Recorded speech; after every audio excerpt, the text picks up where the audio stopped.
আসসালামু আলাইকুম। একটা ছবি দেখাচ্ছি, দেখুন। দেখেছেন? আবার ভালো করে দেখুন। যে ছবিটা দেখলেন, এই ছবিটা বহু বহু বছর আগে। একটা কথা আছে কিন্তু, রাষ্ট্র যেখানে যে অবস্থানে অবস্থান করিবে, রাষ্ট্রের প্রজারা সেখানেই অবস্থানগতভাবে থাকিবে। আমি যদিও কবি না, লেখক না, আমি ভালো করে গুছিয়ে বলতে পারি না। একজন শিল্পী, শিল্পীর যোগ্যতায় আপনাদের সাথে কথা বলছি না। আমি বাংলাদেশের নাগরিক হয়ে আপনার সাথে কথা বলছি। এখন এই ছবিটা দেখুন। দুইটা ছবি দেখেছেন, কিন্তু একই ছবি দুইভাবে এডিট করা। আমি দেখালাম আপনাদেরকে। এই ছবিটা নিয়ে আমার পরিবারে একটা পলায়নকারী, যে বলে না এখন বন্যা চলছে, পলায়নকারী ঘূর্ণিঝড় হয় না, এরকম ঘূর্ণিঝড় গিয়েছে। আমাদের চলচ্চিত্রের কিছু অসাধু মানুষ, শিল্পী সমিতির থেকে হোক, যে কোনো জায়গাটার থেকে হোক, দুই একজন, তারা তখনকার সময় প্রশাসনের সাথে হাত মিলিয়ে এই কাজটা করে যেন আমরা চলচ্চিত্রের কোনো জায়গায় যেন অবস্থান করতে না পারি। এটা ছিল ড্যাম পলিটিক্স, এবং এই পলিটিক্সটা তারা সাকসেস হয়েছিল। ওই যে সবাই বলে, আমি একা কেন, হাজার হাজার মানুষ বলে, লক্ষ কোটি মানুষ বলে, কোটি কোটি মানুষ বলে। বিবর্ষ একটা সময় গেছে, সেই সময়ের কালের কথা বলছি।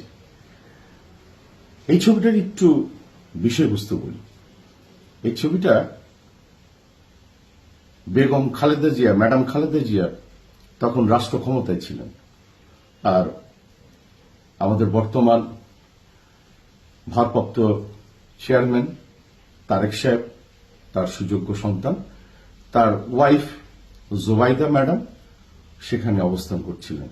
এবং দেখেন, এই সাইডে কিন্তু ববিতা আপার ছবি, লিজেন্ড ববিতা আপা। আর এই সাইডে দেখবেন আমাদের প্রয়াত নায়ক মান্নার ছবি, মান্না ভাই, আমার বন্ধু, সিনিয়র বন্ধু মানুষ, তার ছবি। ওই টাইমটায় আমি কক্সবাজার থাকার কারণে আমি এই অনুষ্ঠানটাতে আসতে পারিনি।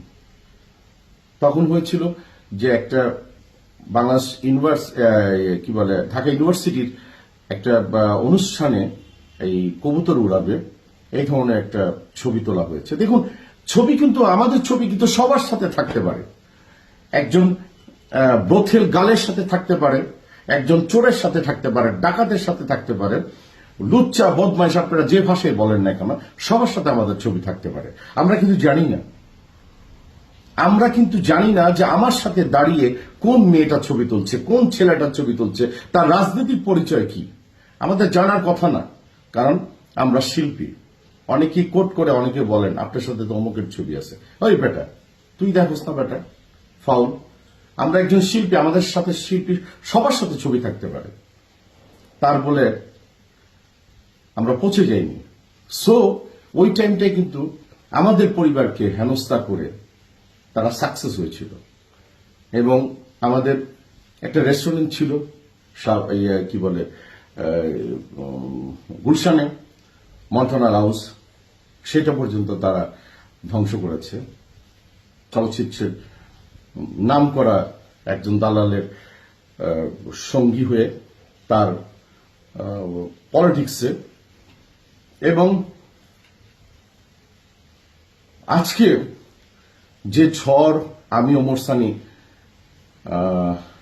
ফেস করেছি, যদিও এই মুহূর্তে আমি হেঁটে আসছি, প্রচন্ড সোয়েটিং হচ্ছে, আর এই কথাগুলি বলতে গিয়ে প্রচন্ড কষ্ট পাচ্ছি, দরদর করে ঘাম ছুটছে আমার শরীর দিয়ে।